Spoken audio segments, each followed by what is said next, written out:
9 പേരവർ കൽപ്പണിക്കാർ ഒരമ്മ പെറ്റവരായിരുന്നു.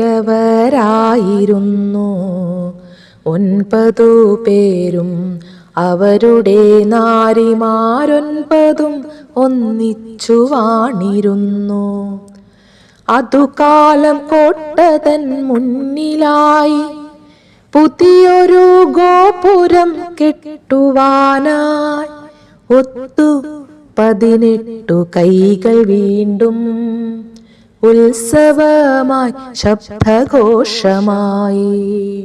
ചെത്തിയ കല്ലുകൾ ചാന്തു തേച്ചു ചേർത്തു പടുക്കും പടുതയെന്തേ ഇക്കുറി വല്ലായ്മയാർന്നു പോയി. ഭിത്തിയുറയ്ക്കും നീലൊന്നുകൊണ്ടും എന്താണു പോം വഴി എന്നൊരൊറ്റ ചിന്ത അവരിൽ പുകഞ്ഞു നിൽക്കേ വെളിപാടുകൊണ്ടാരോ ചൊല്ലിയത്രേ, അധികാരമുള്ളോരതേറ്റു ചൊല്ലി.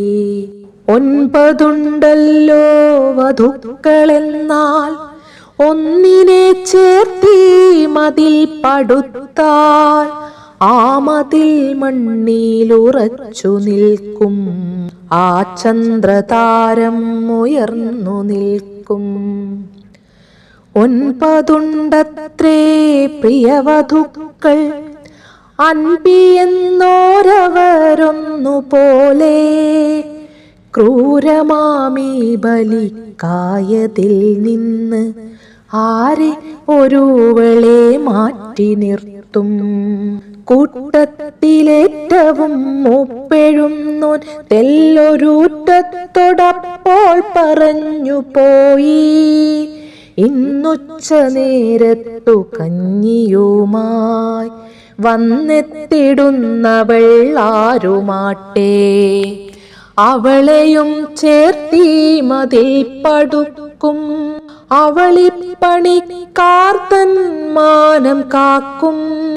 9 പേരവർ കൽപ്പണിക്കാർ, 9 മെയ്യും ഒരു മനസ്സും. എങ്കിലും 9 പേരുമപ്പോൾ സ്വന്തം വധുമുഖം ഓർത്തുപോയി. ഒത്തു 18 കൈകൾ വീണ്ടും ഭിത്തി പടുക്കും പണി തുടർന്നു. കഞ്ഞി